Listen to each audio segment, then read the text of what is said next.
Hello दोस्तों, क्या हाल चाल। स्वागत है आपका अपने चैनल अपनी रेडियंस में। तो दोस्तों, आज का हमारा टॉपिक है कि अर्थव्यवस्था से आप क्या समझते हैं। जैसा कि आप लोग मेरे पीछे देख सकते हैं कि अर्थव्यवस्था से आप लोग क्या समझते हैं अथवा अर्थव्यवस्था को परिभाषित कीजिए। मतलब कि ऐसा ही प्रश्न आपके परीक्षा में आ सकता है, क्योंकि परीक्षा में ऐसे प्रश्न पूछे जाएंगे कि अर्थव्यवस्था क्या है, अर्थव्यवस्था से आप क्या समझते हैं, अर्थव्यवस्था को परिभाषित कीजिए, अर्थव्यवस्था को अपने शब्दों में लिखिए। जैसा कि आप ऐसा प्रश्न आपके परीक्षा में आ सकता है। सर्वप्रथम हमें यह जानना है कि अर्थव्यवस्था है क्या। पहले तो हम अर्थव्यवस्था का अर्थ समझते हैं कि अर्थव्यवस्था का अर्थ क्या होता है। तो अर्थव्यवस्था का अर्थ होता है, इसको अगर हम संधि विच्छेद करें, अर्थव्यवस्था का अर्थ जानने के लिए अगर अर्थव्यवस्था का हम संधि विच्छेद किया जाए तो एक होगा अर्थ प्लस व्यवस्था। दो शब्दों में बटेगा अर्थ प्लस व्यवस्था। तो अर्थ का जो मतलब होता है वह होता है धन, और व्यवस्था का जो होता है इंतजाम या प्रबंध। मतलब कि आपको यह जानना है कि अर्थव्यवस्था में क्या होता है, धन का इंतजाम। धन का इंतजाम कहाँ होता है, अर्थव्यवस्था में होता है। तो आपको मालूम ही होगा कि धन का इंतजाम कैसे होगा। धन का इंतजाम कार्य करने से होगा। कुछ काम करेंगे, दुकान चलाएंगे, सब्जी बेचेंगे, टैक्सी चलाएंगे, कोई उद्योगपति है, कोई बिजनेसमैन है, मतलब कुछ न कुछ कार्यों करने से ही धन प्राप्ति होगी। ऐसे तो धन प्राप्ति नहीं होगी कि घर बैठे हुए हैं, कोई आ गया, लीजिए पैसा ले लीजिए, आप घर बैठे रहिए, कमाइए मत। लेकिन आपको कैसे करना होगा, आप कमाएंगे, मेहनत करेंगे, तब आपको धन की प्राप्ति होगी। इसी को एक नाम दिया गया है अर्थव्यवस्था। तो अर्थव्यवस्था क्या है, आप लोग को समझ में आ रहा है कुछ कुछ कि अर्थव्यवस्था में क्या हो रहा है। फिर अर्थव्यवस्था समाज की सभी क्रियाओं का योग है। अर्थव्यवस्था जो है समाज की सभी क्रियाओं का योग है। योग मतलब क्या हो जाएगा कि समाज में जो जो कार्य हो रहा है, समाज में आपको जैसा कि आपने देखा होगा कि समाज में कोई सब्जी बेच रहा है, कोई टैक्सी चला रहा है, कोई अस्पताल में है, कोई टीचर है, कोई स्टूडेंट है, मतलब कि सब लोग अपने अपने कार्य में लगे हुए हैं, कोई खेती कर रहा है। तो उन्हीं के योग को एक अर्थव्यवस्था का नाम दिया गया है। अर्थव्यवस्था जो है कि अगर कोई कार्य कर रहा है, धन की प्राप्ति हो रही है, धन उसको धन का इंतजाम हो रहा है, प्रबंध हो रहा है, तो वो किसके अंतर्गत आ जाएगी, चीजें अर्थव्यवस्था के अंतर्गत आ जाएंगी। तो अर्थव्यवस्था का मतलब आपको धीरे धीरे आप समझ में आ रहा है अच्छी तरह से। ऐसा धन कोई किस लिए कमाता है, आपको यह जानना है कि धन क्यों कमाया जा रहा है। धन कोई व्यक्ति कमा रहा है तो अपने परिवार के लिए कमा रहा होगा, अपनी बीवी बच्चों के लिए कमा रहा होगा, खुद के लिए कमा रहा होगा कि वो अच्छे कपड़े पहन पाए, अच्छे जूते पहने, अच्छा शर्ट पहने, मतलब कि वो खुद के लिए ही तो कमा रहा है। ऐसा तो नहीं है कि दूसरों के लिए कमा रहा है। लेकिन सरकार द्वारा क्या है कि एक टैक्स नामक चीज का व्यवस्था किया गया है कि व्यक्ति जो भी कमा रहा है हमें कुछ टैक्स हो। तो सरकार टैक्स जो लेता है तो उसी माध्यम से हमें वापस भी कर देता है। जैसे कि कोई आर्मी मैन है, कोई टीचर है, मतलब सरकारी नौकरी वाले लोगों को जो भी सैलरी दी जाती है वो किसके माध्यम से दी जाती है, सरकार के माध्यम से दी जाती है।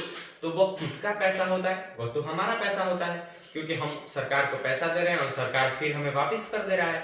लेकिन कभी आपने सोचा है कि अगर अगर सिर्फ हम ही कमाए, अकेले हम ही कमा रहे हैं और कोई नहीं कमाए, सिर्फ हम कमा रहे हैं, देश के सभी लोग बैठे हुए हैं, खा रहे हैं बस, तो आपके सिर्फ कमाने से देश नहीं चलेगा।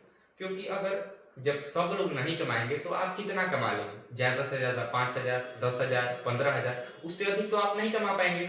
लेकिन अगर पूरा एक समूह कमा रहा है, आपके पूरे देश के लोग कमा रहे हैं, राज्य के लोग कमा रहे हैं, गांव के लोग कमा रहे हैं, शहर के लोग कमा रहे हैं, तब एक योग का निर्माण होगा। वो जब कार्य कर रहे हैं तो कुछ अधिक मात्रा में पैसे आएंगी।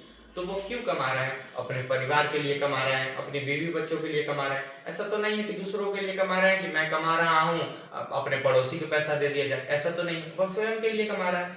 तो बस इसी छोटी छोटी चीजों में अर्थव्यवस्था होता है कि अर्थव्यवस्था जो चीजें हैं बस ऐसे ही कार्य करती है। तो आगे देखते हैं अर्थव्यवस्था के बारे में हम लोग कि जब हम अपनी जीविका चलाते हैं, जब अपनी जीविका चलाने के लिए कोई कार्य करते हैं, जीविका चलाने के लिए कोई कार्य करते हैं, मतलब अपना जीवन चलाने के लिए कोई कार्य करते हैं।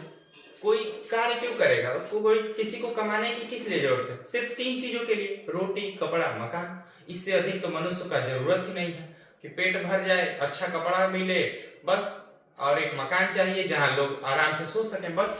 तो जैसे पढ़ाना, टैक्सी चलाना, रेल सेवा, फैक्ट्री, अस्पताल या दफ्तर आदि। जैसा कि मैंने बताया कि आपके गांव देहात में लोग कार्य कर रहे हैं, कहीं ना कहीं हुए, कोई बाहर चला गया है, कोई यहाँ पे रह नहीं रहा है, बाहर जाके कमा रहा है, कोई यहीं पे किसानी कर रहा है, खेती कर रहा है, लेकिन सब लोग कुछ न कुछ कार्य कर रहे हैं, तो मतलब दफ्तर आदि। इन सबको मिलाकर एक प्रणाली का निर्माण होता है, इन सबको मिलाकर एक प्रणाली का निर्माण होता है, इन्हें ही उत्पाद की, इन सबको मिलाकर एक प्रणाली का निर्माण होता है। मतलब कि जब सब लोग कार्य कर रहे हैं तो उनसे एक प्रणाली का निर्माण हो रहा है, इन्हें ही उत्पाद की इकाई कहते हैं, इन्हें ही उत्पाद की इकाई कहते हैं। यानी जब सब लोग कार्य कर रहे हैं, कोई किसानी कर रहा है, कोई दफ्तर में है, कोई अस्पताल चला रहा है, तो उनसे कुछ एक समूह बन रहा है कि यह लोग शिक्षित हैं, यह लोग कार्य कर रहे हैं, यह लोग देश की सेवा कर रहे हैं। एक प्रकार से वह भी देश की सेवा है, क्योंकि हम अपना पैसा देश को दे रहे हैं, तो एक प्रकार से वह भी देश की सेवा ही हुई। तो एक विभिन्न उत्पाद की इकाइयों से मिलकर ही अर्थव्यवस्था का निर्माण होता है। जैसा कि मैंने बताया कि अगर हम अकेले कार्य करें तो अर्थव्यवस्था का तो निर्माण नहीं हो रहा है। अगर जब तक सब लोग एक योग मिलजुल कर कार्य न करें तब तक अर्थव्यवस्था का निर्माण नहीं हो सकता है। यानी कि अर्थव्यवस्था का निर्माण कैसे होगा कि अर्थव्यवस्था का निर्माण उसी तरह होगा कि जब सब लोग विभिन्न विभिन्न उत्पादों से, विभिन्न विभिन्न चीजों से अपना अपना कार्य करें। सीधा साधा इसका अर्थ है कि लोग क्यों कमाते हैं? अपना जीविकोपार्जन करने के लिए, अपने बीवी बच्चों को खिलाने के लिए, बस इसीलिए मनुष्य कमाता है। उसके अलावा मनुष्य को कमाने की जरूरत नहीं। क्या जरूरत है कि वो सुबह 8 बजे जा रहा है और शाम को 5 बजे आ जा रहा है? क्यों? वो भी तो चाहता है कि मैं भी बैठ के खाऊं, मैं भी आराम करूं, लेकिन उसको कमाने की क्यों जरूरत पड़ रही है? इसके लिए, अपने पेट के लिए। अगर पेट ना होता तो कोई कमाता? बताइए आप लोग ही, कोई नहीं कमाता। तो उसी को एक, किस चीज की बात हो रही है? अर्थव्यवस्था। अर्थव्यवस्था किसी चीज के इकाइयों का निर्माण होता है, किसी का योग, मतलब जब सब लोग कार्य कर रहे हैं तो उसी को एक प्रणाली है जिसका नाम दे दिया गया है अर्थव्यवस्था। बस इन्हीं चीजों को अर्थव्यवस्था में समझना है आपको। अगर परीक्षा में यह प्रश्न आ जाए तो अपनी भाषा में कुछ एक्सप्लेन करके आप लोग लिख सकते हैं। आपके दिमाग में जो जो चीजें आ रही हैं कि मेरे गली में, मेरे मोहल्ले में यह चीजें होती हैं, यह व्यक्ति कार्य करता है, किसके लिए कार्य करता है, बस वैसे ही आपको बढ़ा चढ़ा के आपको लिखना है कि एक पूरा पन्ना, 1.5 पन्ना आप भर पाए। बस इन्हीं चीजों को अर्थव्यवस्था के बारे में समझना है। तो आपको यह टॉपिक पसंद आया होगा तो मेरे चैनल को लाइक करें, सब्सक्राइब करें और ऐसे ही अच्छे अच्छे टॉपिक्स के लिए बेल आइकन भी दबाएं, जैसे कि आपको नोटिफिकेशन प्राप्त हो। धन्यवाद।